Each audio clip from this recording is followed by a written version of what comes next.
Welcome to The Explainer. Today, we are unpacking the ultimate mechanisms of corporate transparency. If you've ever needed to understand the deep statutory requirements of corporate accountability, well, you are absolutely in the right place. We're going to trace the anatomy of accountability, going straight from basic definitions right down to the strict legal frameworks that keep companies in check. Let's get right into it. Here's our agenda for today. We'll be hitting 5 key areas: the audit report defined, report versus audit certificate, rules of the Companies Act, the CARO 2020 framework, and finally, modified audit opinions. Starting with Section 1, the audit report defined. What is the auditor really saying? You know, the expert Lancaster actually frames this beautifully. He states that a report is a statement of collected and considered facts so drawn up as to give clear and concise information to persons who are not already in possession of the full facts.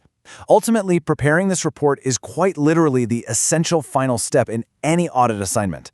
It's that formal, written communication where an auditor delivers their professional opinion to whoever appointed them. Lancaster is basically framing the report not just as a huge dump of numbers, but as a deliberate translation of facts. It's designed specifically for people who need clarity, acting as a bridge between super complex financial data and the stakeholders who are relying on it. But that actually brings us to a really important question. An audit isn't just a rubber stamp, right? So what happens when an auditor needs to say a bit more than just, "Hey, looks good"? What are the specific legal boundaries of what an auditor can actually claim about a company's financial health? To answer that, we have to look at the strict definition. An audit report is a document written in a standard format through which the auditor expresses an opinion regarding the reliability and correctness of an entity's financial statements. The absolutely crucial word here is opinion. Yes, it carries a very high degree of assurance and reliability, but fundamentally it is still based on facts, estimations, and assumptions. It is an opinion, not an absolute certainty. Now we can immediately contrast this with an audit certificate. A certificate is a written confirmation of the exactness of stated facts that are capable of absolute verification. It does not involve any estimate or opinion whatsoever. As another expert, Dixie, notes, a certificate makes certain. I like to think of it kind of like a blood test. It provides a completely verifiable, measurable, exact fact. The audit report, on the other hand, that's a lot more like the doctor's overall diagnosis based on those facts. Moving on to Section 2, report versus audit certificate, fact versus opinion. So, thinking about their nature and scope, a report is an expression of opinion with a pretty large scope. And because it's based on assumptions and estimations, there is actually room for the auditor to give constructive advice to the company. The certificate, however, is a confirmation of exact correctness based strictly on actual figures. Because its scope is so incredibly limited to absolute verification, there is zero room for constructive advice. It's just the hard facts. And this brilliantly illustrates the risk factor for the auditor. Just consider the liability and guarantee differences for a second. An audit report does not guarantee absolute accuracy, and the auditor actually might not be held responsible if it's incorrect, unless they are found to be negligent in their duty. But an audit certificate, that formally guarantees accuracy. If a certificate is wrong, the auditor takes on strict liability and is held directly responsible. Furthermore, a report is only submitted after the full audit is totally complete, and it has to follow a prescribed format. Certificates, though, have no standard format and can just be issued as and when they are required. All right, Section 3, Rules of the Companies Act, the statutory baseline. The Companies Act demands highly specific disclosures. The auditor essentially has to ensure the financials agree with the books and comply with accounting standards, while actively flagging any adverse effects. Statutory reporting requires details like the director's responsibility statement, details of frauds reported under Section 143, particulars of loans or investments under Section 186, and contracts with related parties under Section 188. They also have to report on the company's risk management policies, their corporate social responsibility initiatives, and crucially, whether the company has adequate internal financial controls in place and if they are actually operating effectively. It is a massive baseline of accountability. Section 4. The CARO 2020 framework, the extra layer of scrutiny. Now, KARO stands for the Company's Auditor's Report Order. Think of KARO 2020 as a specialized magnifying glass. It acts as an escalating solution for transparency that goes way above and beyond the basic Companies Act requirements. Introduced by the Ministry of Corporate Affairs, it adds highly specific reporting requirements to ensure a really deep dive into corporate transparency, specifically targeting those areas that are prone to high risk or past corporate abuses. CARO basically forces auditors to specifically report on these super niche areas. For example, the auditor must explicitly state if the company's internal audit system is commensurate with its size and nature, and whether they even considered the internal auditor's reports. They must check non-cash transactions with directors for compliance with Section 192. They have to track unspent corporate social responsibility amounts to ensure they're transferred to specified funds within 6 months. They even have to verify if the company is required to be registered under Section 45IA of the Reserve Bank of India Act. Basically, it leaves very little room for vital details to slip through the cracks. And finally, Section 5, Modified Audit Opinions. What happens when things aren't perfect? Well, when the auditor concludes that the financial statements do not depict a true and fair view, or maybe they just lack the information to make that call in the first place, they issue what's called a modified opinion. The exact framework for this is provided by Standard on Auditing 705, or SA 705. The decision depends entirely on two main factors: the nature of the matter and the auditor's judgment about how pervasive the effects are on the financial statements. Let's walk through how this matrix works, because it is absolutely critical for understanding accountability. First, you look at the nature of the issue. Either the statements are misstated or the auditor just couldn't get enough evidence. Then, you look at the impact. Is it material but contained, or is it material and pervasive? Pervasive basically meaning it infects the whole report. So, if statements are materially misstated but it's not pervasive, you get a qualified opinion. It's essentially a warning flag. But if those misstatements are pervasive, you get an adverse opinion, which means the financials are completely unreliable. Now, on the flip side, if the auditor simply can obtain evidence, but the issue is isolated, that's also a qualified opinion. But if they can't get evidence and the potential impact is pervasive, they issue a disclaimer of opinion. That essentially means the auditor was flying blind due to a lack of information and literally cannot determine the financial status of the entity. Which brings us to our final thought for today. As for Standard on Auditing 200, an audit report offers high assurance, for sure, but it is not a guarantee of future viability or management efficiency. It has inherent limitations. The auditor is, at the end of the day, a highly skilled watchdog. So whose responsibility is the preparation of true and fair financial statements? The answer is the enterprise's management. The audit absolutely does not relieve management of its responsibilities to maintain adequate records and internal controls. The structures are there, the laws are super tight, but the core responsibility for truth always begins from within. So the next time you read a flawless audit report, ask yourself, are you putting your faith in the auditor's shield or the management's honesty? We'll be demystifying the exact contents of an audit report, and we're going to use a really powerful, easy-to-grasp 3 pillars framework based strictly on statutory requirements. By the end of this, what often looks like just this impenetrable wall of text is going to become a clear, highly structured map of financial health. Okay, let's kick things off by addressing a super common habit. I mean, be honest with me for a second. When you open up an annual report or a set of financial statements, do you just skip right past the auditor's report? Lots of professionals, investors, and students gloss right over this document, usually flipping furiously just to get straight to the balance sheet or the income statement. Now, there's actually a massive danger to that habit. Because of the boilerplate nature of these reports, that standard, repetitive, sometimes dry legal language, there is a huge tendency to skip them entirely. But doing so means you might miss some absolutely crucial details. Skipping this report means you could be missing massive financial red flags that are literally hiding in plain sight. Before we get into the actual structure of the report, we have to establish what it actually is, and just as importantly, what it isn't. An audit report is an opinion. It's based on estimations, assumptions, and facts. It doesn't guarantee the absolute accuracy of the financial statements. On the flip side, an audit certificate is a formal statement guaranteeing exact actual figures. So when we're reading an audit report, we are reading a highly regulated professional opinion, not an absolute ironclad guarantee. So the fundamental takeaway here is that every basic audit report is built on 3 distinct regulatory sources: the Companies Act 2013, the Standards on Auditing, and KARO 2020. Think of them as the foundation, the blueprint, and the detailed inspection checklist of a house. Let's start right at the base with Pillar 1, the legal foundation. This is the true bedrock of our metaphorical house, This first regulatory source centers entirely around the strict mandates of the Companies Act 2013. This is the ultimate law of the land that forces a company to get its accounts audited in the first place, and it dictates exactly what the auditor is legally bound to report back to the shareholders. Specifically, Section 143 of the Act is where the real heavy lifting happens. Under this section, the auditor must explicitly state if the accounts represent a true and fair view of the company's state of affairs, but they definitely don't stop there. They also have to verify if the financials comply with proper accounting standards, whether the company has adequate internal financial control set up, and even report on the status of branch office audits. And here's the kicker. If any of these are answered with a no, the auditor is legally required to explain exactly why. And let's look at a pretty fascinating modern addition to these requirements. For financial years starting on or after April 1, 2022, auditors now have to check if the company uses accounting software with an untampered audit trail or edit log feature.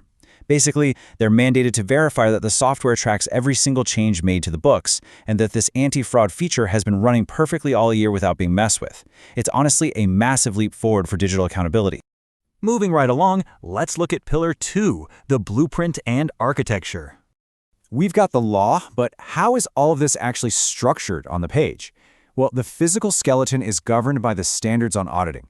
Specifically, a standard called SA 700 dictates the strict anatomy and layout of the entire report. It ensures that whether you're analyzing Company A or Company B, the report flows in a totally standardized, predictable, and logical way. This architecture starts off with an independent title, literally calling itself the Independent Auditor's Report, and addresses the appointing authority. Then, brilliantly, it delivers the ultimate opinion on the financials right up front. You don't have to go digging around for it. Immediately following that opinion is the basis for opinion, where the auditor explicitly proves they followed the auditing standards to reach their conclusion, thoroughly backing up their verdict.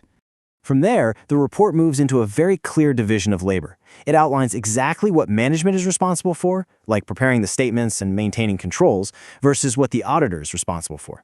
Finally, it wraps up with the location and date of the signature. This rigid structure guarantees total transparency about who is actually on the hook for what. Now, within that responsibility section, there is a specific phrase you're always going to see: reasonable assurance. This is so critical to understand. It means a high level of assurance, sure, but it is not an absolute guarantee that the audit will magically detect every single material misstatement. Misstatements can easily stem from deeply hidden fraud or just plain human error. The auditor is essentially telling you, we are highly confident, but we are not omniscient. And finally, we arrive at Pillar 3, the deep inspection. This third pillar acts as our incredibly detailed home inspection checklist. We're talking about the company's Auditor's Report Order 2020, widely known as KARO 2020. While the Companies Act paints with broad legal strokes, KARO 2020 forces the auditor to hunt down very specific, granular details across 21 different clauses. To give you a real sense of just how deep this inspection goes, KARO requires the auditor to explicitly report on some pretty controversial items. For example, are related party transactions fully compliant? Does the company have an internal audit system that actually matches its size? Have there been any shady non-cash dealings with directors? They even have to report on exactly what happened to any unspent corporate social responsibility funds. The auditor has to dig into these operational corners and put it all in writing. So let's bring it all together for the final verdict. When we combine the legal foundation of the Companies Act, the predictable architecture of SA 700, and that microscopic inspection checklist from KARO 2020, we get the complete picture. What might look like a boring boilerplate wall of text to the untrained eye is, in reality, a highly engineered, meticulously structured document of accountability. Every single sentence is in there because a law, a standard, or an order demanded it. Armed with this structural map to decode these three pillars, you are no longer just a passive reader. You know exactly where the opinion is, you know the boundaries of the auditor's liability, and you know the specific granular questions they were forced to answer. So what critical insights will you uncover the next time you open up a financial statement and completely refuse to skip the auditor's report? Thank you so much for joining me in this explainer, and remember, keep looking closely at the details. Today, we're jumping straight into the shoes of the ultimate corporate investigator. You see, under the Companies Act 2013, every limited company is legally mandated to open up its books to a qualified auditor. But this job, it is way more than just tallying up receipts. The auditor is really acting as an independent financial detective, critically appraising a company's health to protect shareholders, creditors, and the public at large. So today we are going to decode the very foundation of this mandate, Section 143. Here's our roadmap for today. We're going to cover the true and fair view, the auditor's essential checklist, disclosures and financial controls, raising the red flags, the rules for government companies, and finally, the Rule 11 addendum. All right, Part 1, the true and fair view. This is the ultimate goal. This concept right here is the philosophical core of the entire auditing gig. Section 143, subsection 2, basically mandates that the auditor has to formally express an opinion. They have to guarantee that the balance sheet, the profit and loss account, and the cash flows accurately and honestly reflect reality. It's their way of assuring the company's members that the financial picture being painted isn't just smoke and mirrors.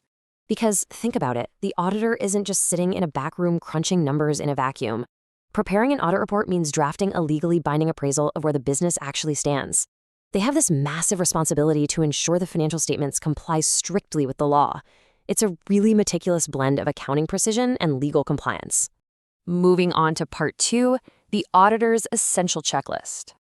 So you might be wondering what exactly has to go into this report under Section 143.3.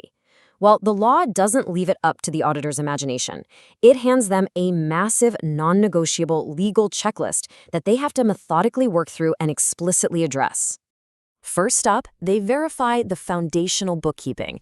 Did they get all the necessary information and explanations from management? Were the actual books of account kept properly? Surprisingly, they even have to check if remote branch offices are sending in adequate returns. So a company absolutely cannot just hide messy financials at a distant location. And finally, they have to confirm if the balance sheet and P&L perfectly align with those books and with strict accounting standards. The statutory text outlines these duties with incredible specificity. The auditor literally has to declare if they went out and obtained all the information which, to the best of their knowledge, was necessary for the audit.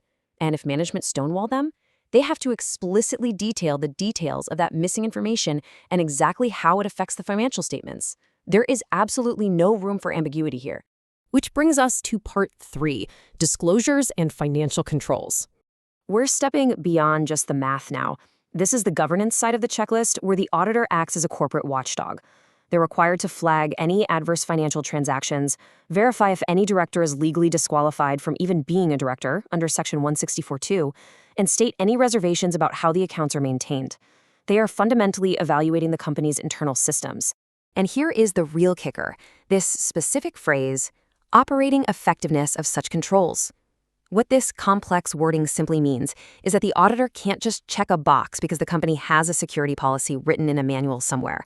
No, they have to verify if those internal financial controls actually work in the real world on a day-to-day basis.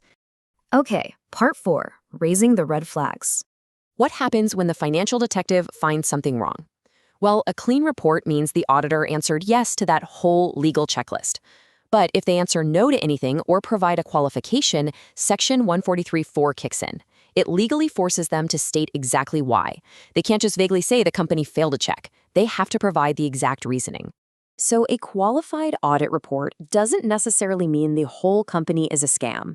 It's issued when statements are materially misstated due to a specific issue that doesn't ruin the entire business. It's essentially the auditor planting a red flag in the ground, warning everyone that a specific significant rule was breached.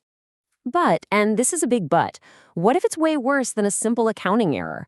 Under Section 143.12, if the auditor has reason to believe an offense involving fraud is being committed against the company by its officers or employees, things escalate dramatically. The auditor basically becomes a whistleblower. They are legally mandated to immediately report the matter directly to the central government. The core trigger here is the intent to deceive or the attempt to gain an undue advantage. If officers or employees are actively deceiving the company, the auditor completely bypasses the internal management hierarchy. And the law protects the auditor too. Reporting this kind of fraud in good faith won't breach their professional duties. It is a mandatory, absolutely crucial protective measure for the entire corporate ecosystem. Let's pivot slightly for Part 5, rules for government companies. When the company is owned by the government, the rules take a slight detour. Under Section 143(5), the Comptroller and Auditor General of India, or the CAG, acts as the ultimate overseer. The CAG appoints the auditor and directs how the audit should be done. Then, the auditor's final report has to explicitly include those CAG directions, the actions the company actually took based on them, and the overall impact on the financial statements. Finally, Part 6, the Rule 11 Addendum. Rule 11 of the 2014 rules is essentially the fine print of the audit report that catches hidden risks. The auditor must formally comment on a few specific things. First, have they disclosed the impact of pending litigations on their financial position? Second, if they have long-term or derivative contracts, have they made provisions for material, foreseeable losses? And third, have there been any delays in transferring required amounts to the Investor Education and Protection Fund? That last point is huge. The law is super strict about watching over everyday investors through the specific fund. It's designed to protect things like unclaimed dividends, ensuring corporate management can't just quietly pocket funds that belong to the public. If there's a delay in transferring that money, the auditor has to expose it.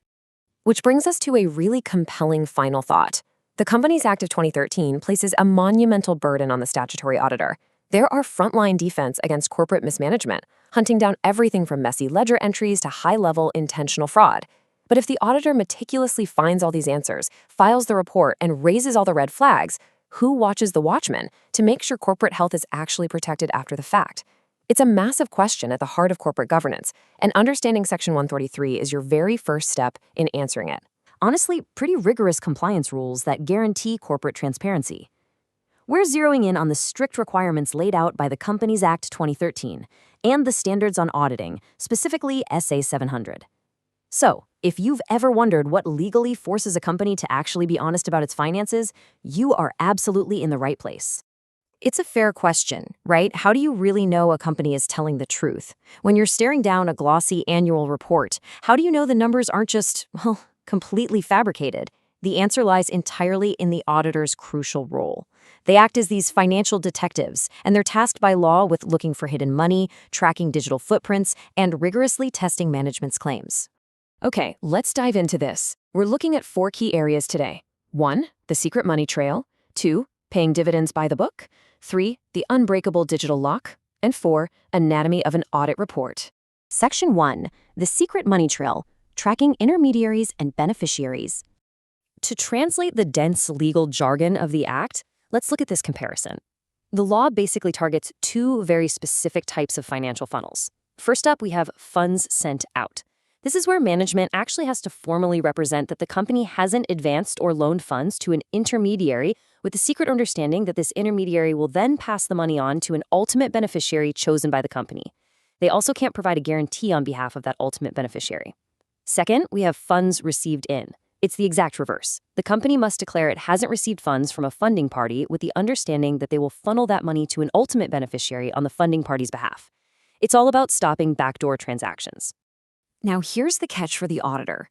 It is absolutely not enough for management to just cross their fingers and say, hey, we don't do this. The auditor must actively perform reasonable and appropriate audit procedures to ensure these complex shadow transactions aren't happening off the books. And they have to confirm that management's representations don't contain any material misstatements. They have to verify it themselves. Section 2, paying dividends by the book, distributing profits legally. You know, you might think a company can just hand out profits however it wants, but the reality is heavily regulated. The core mandate here is crystal clear. Auditors must formally check and report whether any dividend declared or paid during the year is in strict compliance with Section 123 of the Companies Act 2013. And this isn't just a casual glance at the bank statements. The auditor acts as a strict compliance officer here. To pass the Section 123 compliance check, the auditor verifies that dividends are paid strictly from current or previous year's profits and that they've provided for depreciation first. They also check that the funds were deposited into a separate scheduled bank account within exactly 5 days. And finally, that the payout was actually made in cash to registered shareholders. If a company cuts corners on any of these mechanics, the auditor literally has to call it out. Section 3. The unbreakable digital lock, mandating audit trials. 2022. That year is incredibly significant because starting exactly on April 1st, 2022, the digital landscape for maintaining corporate books of account completely changed in India. For any financial year starting on or after that date, the auditor has to verify 3 extremely strict software mandates. First, the accounting software must have an active audit trail, an edit log for every single transaction. Second, it has to be operated year-round. You can't just flip it on and off. And third, the auditor has to verify that this feature has not been tampered with and is preserved as per statutory record retention rules. Think of it like a digital permanent record. If bad actors try to erase their financial tracks, this system traps their fingerprints. Section 4, Anatomy of an Audit Report, Packaging the Findings. What's genuinely interesting here is that the final output isn't some free-form essay. The exact structural elements of the final independent report are strictly dictated by SA 700. That's the Standard on Auditing 700 revised, which governs forming an opinion and reporting on financial statements. According to SA 700, the report has to contain specific core elements.